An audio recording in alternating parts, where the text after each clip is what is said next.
Hello everyone, welcome and thank you for joining me today. I'm going to start on a very sensitive subject today, and I invite you to join me in the discussion by leaving your opinions in the comment section. At the same time, I want you to please hear me out before commenting, because what may sound like I'm making excuses for Harry will turn out not to be that at all. I promise. Now, I've watched Harry grow up from birth to where and who he is today. Diana was 2 years and 12 days older than me, and Harry almost a year and 5 months older than my eldest daughter. I'm no longer starry-eyed and ignorant, and I realize today that so much of Harry, and for that matter almost every other royal's behavior, had been whitewashed or swept under the rug. Now, I do not suspect that. I know that. I also know what doors can be opened for young people when there is money and opportunity. And with all of this said, I still cannot help but feel a profound sadness watching Harry, who once had a certain amount of warmth and an easy connection with people, children in particular, and to watch him unravel. What I see when I look at Harry and his most recent conduct at Scotty's Little Soldiers and on the Marler podcast is indeed someone who is actually behind all the laughter and crudeness engaging in a slow motion public cycle of self-destruction.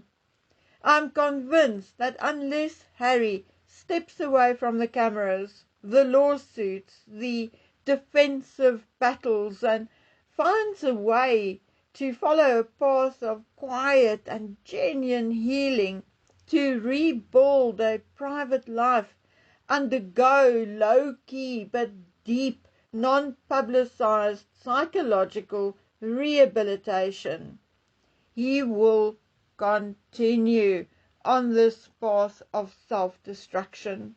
No matter what anyone says, the human psyche simply cannot sustain the level of hypervigilance, of paranoia and anger which Harry seems to be experiencing indefinitely. Something will give and something will break, psychologically or physically or both. At this point, I want to acknowledge something. Something no psychologist or anyone will acknowledge or say out loud. Now, I agree that Harry was already a bit of a basket case when he met Meghan. I also acknowledge that he got himself into more scraps than we even know about, and that the worst of the worst were likely covered up and buried. But it is my firm belief that Meghan Markle, who has her own mental health issues stemming back to her own childhood, is likely enabling Harry and pushing him further and closer to the abyss than anything or anyone before her. And I base this on the fact that when Harry was a working royal, his life was strictly structured. The palace machine provided him with an absolute military-grade schedule, clear, pre-approved goals, and a built-in sense of purpose, and, to top it off, a little bit of respect from the public. Without that royal framework, discipline and protection, Harry is in what is called an existential drift. Living in Montecito, he's cut off from his military appointments, his homeland, his family, his lifelong friends, and he has no daily routine that demands discipline. Now we know that many people leave their countries and their families, but most people are also not royal and not prone to impulsivity and emotional volatility. And most people who move to other countries have to seek a job, continue working, and try and live as normal a life as possible and as soon as possible. Harry, however, does not have that. He has no specific talent, no training, no further education. All he has is empty time. And for someone like Harry, who is emotionally volatile, empty time is highly, highly toxic.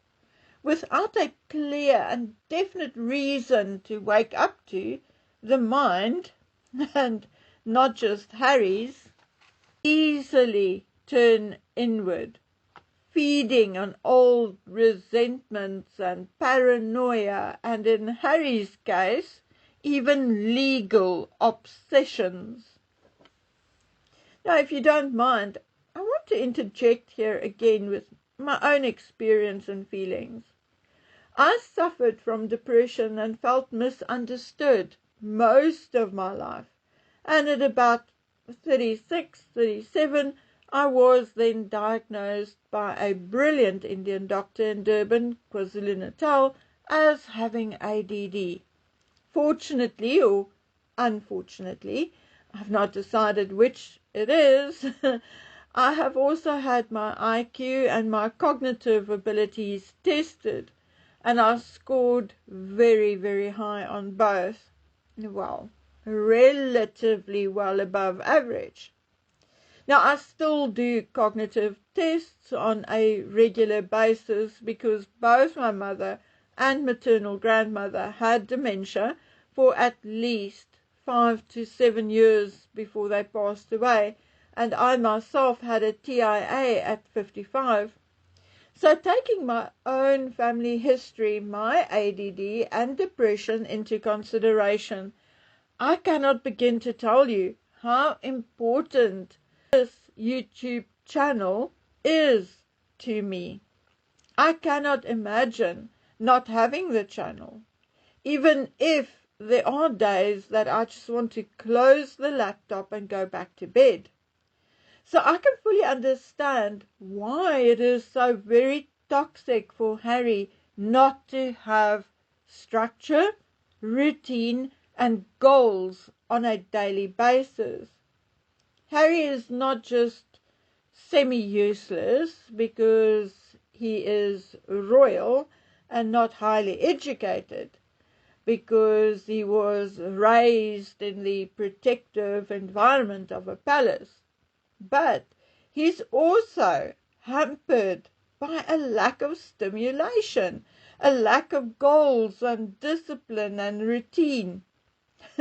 We have actually physically seen it before Meghan came along. When Harry drifted too far away from the royal enclave, everything, including his personal hygiene, went to shit. Now he's permanently out of that protective environment and with a wife who is totally obsessed with herself and can't be bothered to help build Harry into a better functioning person. I mean, all she really, really wanted was his name and his fame. I think most of us know that by now. So let's move on.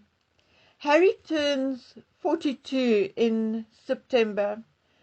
In a healthy development and a healthy environment, age does bring at least some dampening of emotional reactivity.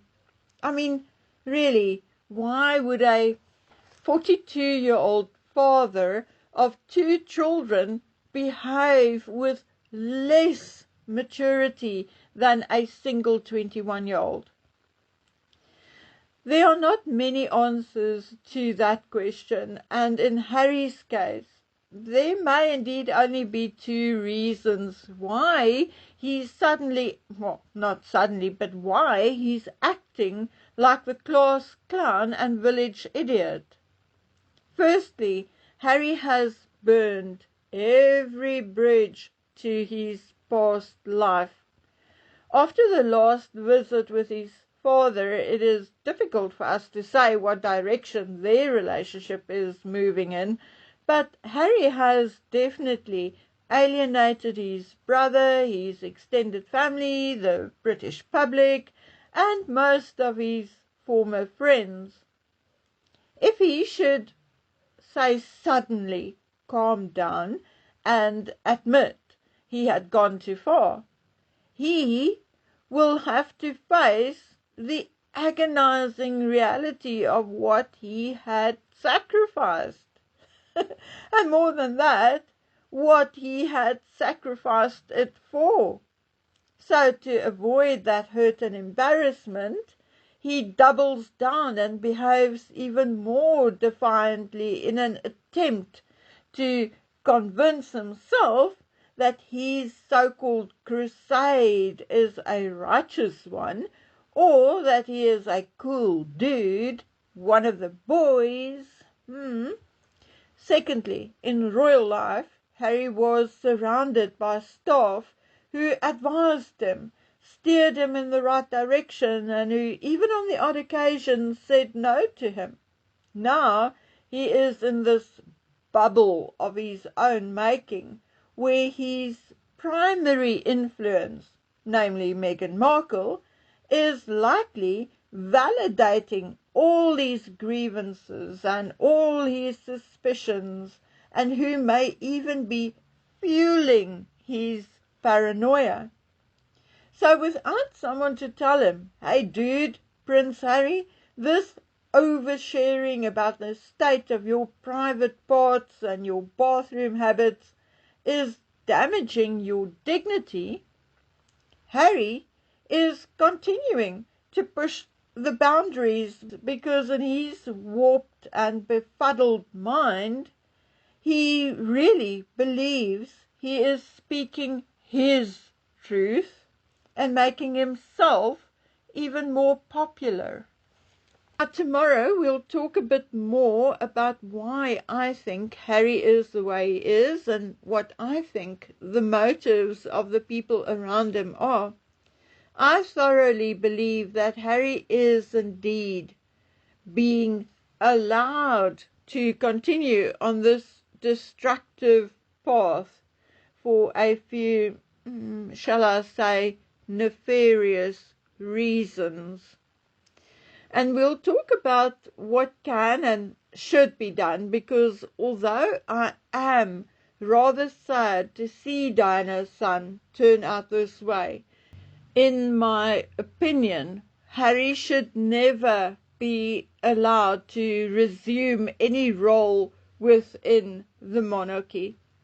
I believe that whatever damage Harry suffered, be it childhood trauma or drug use or both, plus I think a number of other issues likely related to maybe a brain injury or some neurological issue, Harry will never recover enough that he can be trusted not to go into fits of rage or jealousy, or to never ever again act like a hooligan or speak like a sexual predator.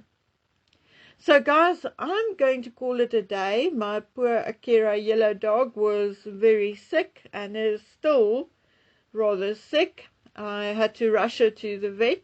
So we are both going to close our eyes now, rest and hopefully sleep, and hope that all is well, or at least better tomorrow. So until then, please take good care of yourselves, stay vigilant, and stay safe. Bye.